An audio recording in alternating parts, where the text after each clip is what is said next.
Bom dia, meu querido aluno. Aqui é o professor Ricardo da Central do Enem e nesta videoaula vamos trabalhar o metabolismo energético, dando ênfase para a respiração celular e o processo de fermentação. Vamos para a nossa primeira questão.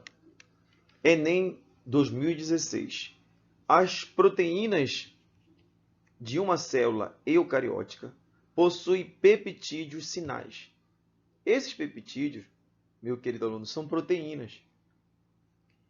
Tanto que ele diz assim, que são sequências de aminoácidos. As proteínas são formadas por aminoácidos. Então,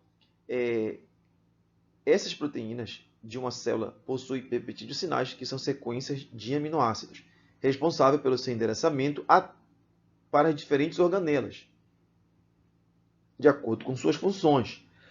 Um pesquisador desenvolveu uma nanopartícula capaz de carregar proteínas para dentro de tipos celulares específicos. Agora ele quer saber se uma nanopartícula carregada com uma proteína bloqueadora do ciclo de Krebs, eu vou grifar aqui ciclo de Krebs, in vitro.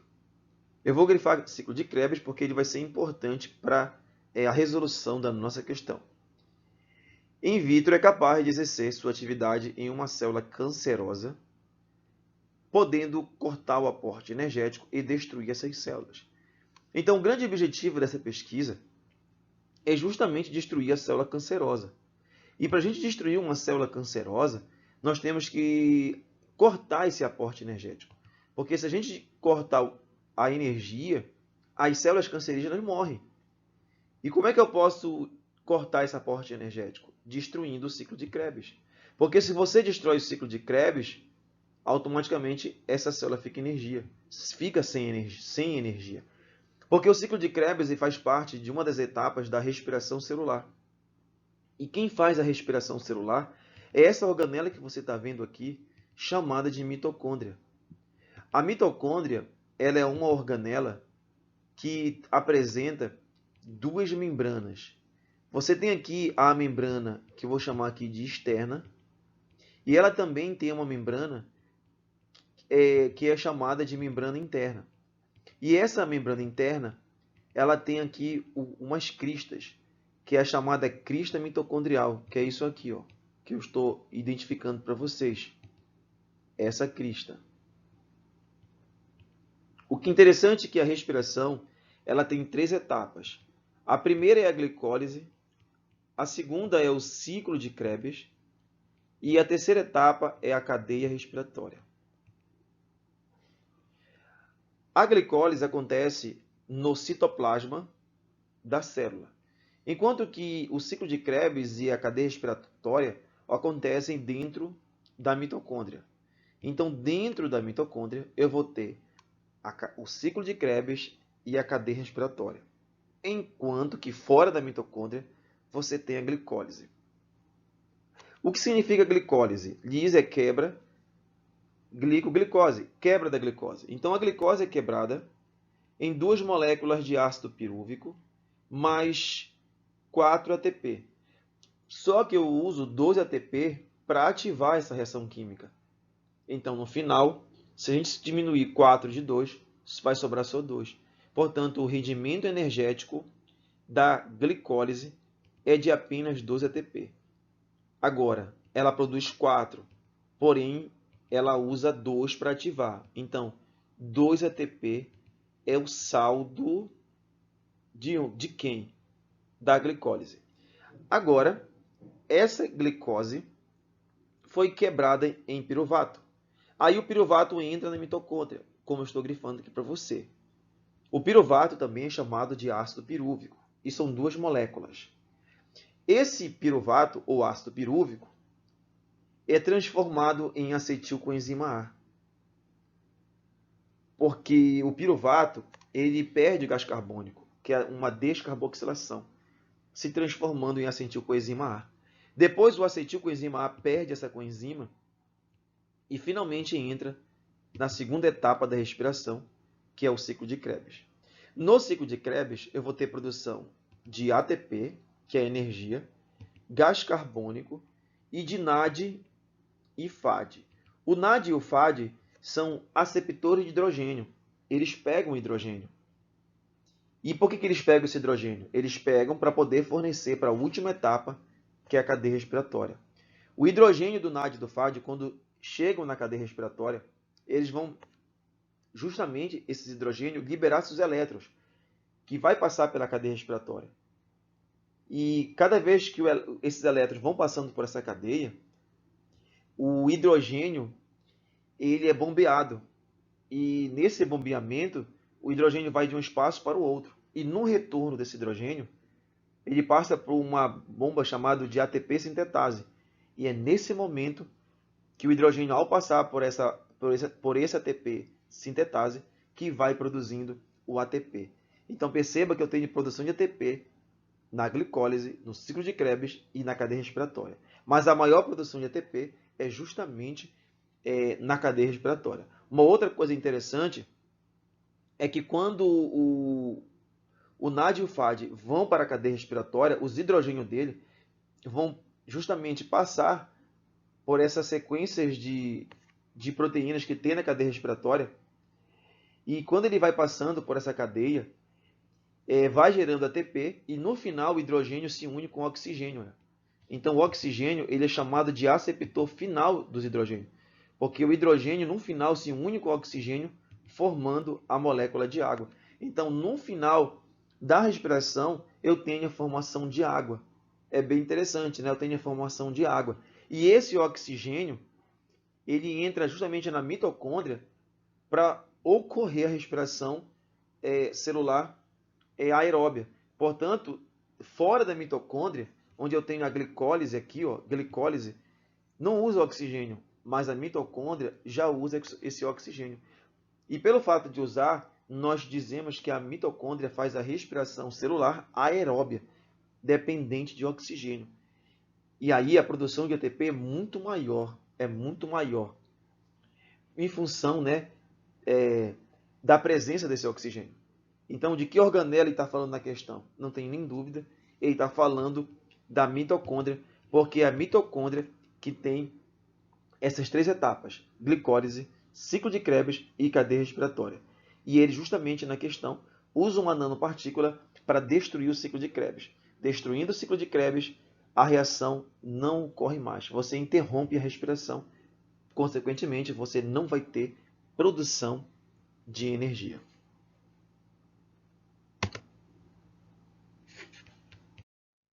Bom, na nossa segunda questão, ele fala também de produção de energia, só que agora vai ser na ausência do oxigênio, que é a fermentação. Quando em exercícios musculares extenuantes, o organismo consome oxigênio mais rapidamente do que o sistema respiratório e circulatório podem liberar. E aí ocorre a fadiga muscular. O produto tóxico liberado, eu vou grifar aqui, ó, o produto tóxico liberado pelas células musculares dos mamíferos em anaerobiose. Anaerobiose significa ausência do oxigênio. Nessas condições corresponde, portanto, quando você não tem oxigênio, né, ocorreu a redução, aí o teu corpo faz a fermentação. Na presença do oxigênio, o teu corpo faz a respiração aeróbia, mas na ausência, o teu músculo faz a fermentação anaeróbia. E essa fermentação é chamada fermentação lática, que o teu músculo faz. E nessa fermentação, eu vou ter no final a produção de ácido lático. E é interessante que a fermentação lática, ela produz 2 ATP, que é justamente a energia para te fazer o teu movimento. Esse 2 ATP que é usado para você. Mas uma das consequências da fermentação lática é produzir um produto tóxico. E esse produto tóxico é justamente o ácido lático, que vai provocar essa fadiga no teu músculo. Ele vai queimar o teu músculo pelo fato de ser um ácido. Então a fermentação lática ela só ocorre quando não tem oxigênio. Na ausência, fermentação lática. E aí a fermentação lática produz algo bom, que é o ATP, porém produz algo tóxico, que é o ácido lático, provocando a fadiga do nosso músculo. Portanto, aqui a resposta, qual é o produto tóxico? É o ácido lático. Então, o ácido lático é o produto tóxico. E uma coisa interessante, gente, que você não pode esquecer é que se eu tiver oxigênio, eu vou fazer respiração celular aeróbia, respiração aeróbia. E se não tiver oxigênio, eu faço respiração anaeróbia, que é a fermentação lática. Ok? Isso quem faz é a célula muscular. Agora, é muito interessante também falar para vocês que existem bactérias que fazem a fermentação lática, né? Que são os lactobacilos. E os lactobacilos fazem a fermentação lática produzindo o ácido lático, que está lá na produção do iogurte. Você tem a fermentação lática pelos lactobacilos. E mais interessante ainda é que esses lactobacilos você tem você tem no seu sistema digestório, você encontra essas bactérias sendo boas, benéficas, né? Sendo usadas como probióticos. Beleza? Próxima questão. Na preparação da massa do pão, presente na mesa do café da maioria dos brasileiros, utiliza-se o fungo Saccharomyces cerevisiae, vivo, contido no fermento. Sua finalidade é fazer com que a massa cresça por meio da produção de gás carbônico. Então aqui eu tenho outra fermentação, mas agora quem vai fazer essa fermentação é o Saccharomyces cerevisiae, ou cerevisiae. E esse Saccharomyces cerevisiae é um fungo, tá? E esse fungo faz a fermentação alcoólica, interessante. Como é que funciona a fermentação alcoólica? O fungo pega a glicose e essa glicose ele transforma em 2 moléculas de ácido pirúvico. Mas o fungo ele faz isso porque ele quer energia. Olha aqui, o ATP. Então, quando o fungo fermenta a glicose, ele produz energia para ele, que é o ATP. Mas automaticamente ele vai produzir 2 moléculas de ácido pirúvico. E esse ácido pirúvico, posteriormente, se transforma em etanol e gás carbônico. Ó, etanol e gás carbônico. Então, se você perceber, o ácido pirúvico foi transformado em 2 moléculas de etanol e 2 moléculas de gás carbônico. Então, essa é a fermentação alcoólica. Por quê? Porque no final eu tenho produção de etanol, que é um álcool, mas também de gás carbônico. Qual desses compostos finais vai fazer a massa tufar do bolo, a massa de uma pizza? É o gás carbônico.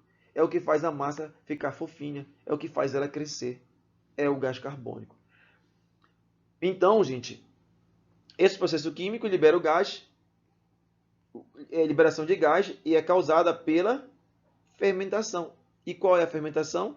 A fermentação alcoólica, que é feito pelo fungo Saccharomyces cerevisiae, que é justamente uma levedura. Falou em levedura, falou em fungo. E uma coisa muito importante e interessante, que se o produto for o etanol, né, e aí tu pode usar isso para produzir o combustível. Então, para produzir o combustível, o etanol é uma fermentação, que é a fermentação alcoólica. E a mesma fermentação alcoólica que também produz o gás carbônico para fazer a massa crescer. E aí tu me pergunta, na hora que eu faço um bolo, por que então que eu não sinto o gosto do etanol no bolo? Porque quando você coloca, faz o seu bolo, coloca ali o trigo, o açúcar, o fermento, você mexe e ali vai tufar. E depois você coloca no forno. E esse álcool lá no forno vai evaporar. Ele evapora, por isso você não sente o gosto do etanol.